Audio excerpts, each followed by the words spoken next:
how do you feel about incorporating casinos philosophically? And two, how will you vote for or against and why? Mr. Lewis. I struggle a lot with this issue. In a perfect world, I wish we didn't have casinos. I also wish we didn't have our government operating a lottery. Casinos and lotteries are an unfair and regressive way to raise the revenues we need for our schools and healthcare and roads. So for me, this really comes down to a question of do we wait to get hit with the casino and react, and then our state government doesn't have an opportunity to mitigate the harmful effects and to raise the appropriate tax revenue? Yes, thanks for the question. I do support casinos. Obviously, they need to be done in a quality, protective way with mitigation, but yes, I do support them. I think that it does provide a potential revenue stream for Massachusetts that we so desperately need. Is it the answer to all our ills? Absolutely not. But I believe that if we do it right and have a couple of nice destination resort casinos that can draw jobs and be helpful to especially some areas that may be a little facing very tough economic times, New Bedford, for example, those types of areas. So yes, I am in support of it. Thank you. Mr. Rotondi, a question on gay marriage. Would you, as state representative, support a bill calling for a statewide referendum on gay marriage? My answer to this question is I believe this issue's already been discussed. Okay, so I would not call for a referendum myself. My ears are open to every single constituent. Okay, and I'm willing to hear what people have to say about any particular issue on any side. But my current position on this is that I would not ask for a referendum on it, and I believe the question has been answered already. Mr. Lewis. I feel exactly the same way. I would not call for a referendum.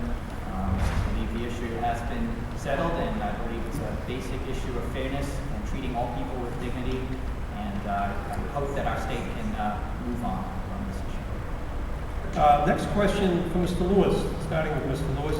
On 40B housing, there is an intense lobbying effort from time to time behind the scenes to centralize 40B type permitting at a state level as opposed to bypassing the city and town. Would you favor this or any other legislative changes to the current affordable housing regulations? The answer to that is I would not favor centralizing the approvals and zoning process. It does touch on a very important issue, which is the need for affordable housing. And many young people, when they graduate from our public and private colleges and universities, and as we know, we have the best in the world, struggle to stay in Massachusetts because of the high cost of living. And part of that is the lack of affordable housing. So there is a critical need for more affordable housing all across the state. And that was the original intent when Chapter 40B was put in place. That said, it's not perfect. It is, I believe, legislation that does need to be improved. I think there are opportunities to make sure that local planning boards and local zoning boards of appeal do have more ability to weigh in on developments and more of a partnership with the developer and the state. Thank you, Mr. Rotondi. Let's face it, the issue of affordable housing is very tough. It pits different regions and communities and individuals against each other, but I think it's a worthy goal. I can relate, I can understand the difficulty of seeking affordable housing, trying to find affordable housing, especially when you're coming out of college, getting your master's degree, paying for student loans, all the different bills, struggling with work. So we need to find ways to improve passing affordable housing in our communities. There is sort of a side issue here. You talked about the streamlining or centralizing of permitting. I don't think one size fits all. In the goal, I think, of the state of trying to streamline permitting, I think there's some opportunities there, whether it's environmental permitting or other types of permitting. A lot of times projects are stalemated because of the permitting processes are so overburdened that it forces us not to be able to economically grow in a way that we should be able to. This is my favorite. And It's a question that I think you can answer with a yes or no or within 30 seconds. It's on public safety. And there are recent proposals made over the last 6 months to eliminate the requirements to use police officers on highway construction sites. They have been brought up in order to save money statewide. How do you feel about this, and if elected, how would you vote on this issue? Mr. Lewis? It's my turn. I think it's your turn. It's my turn. Thank you, Mr. Moderator.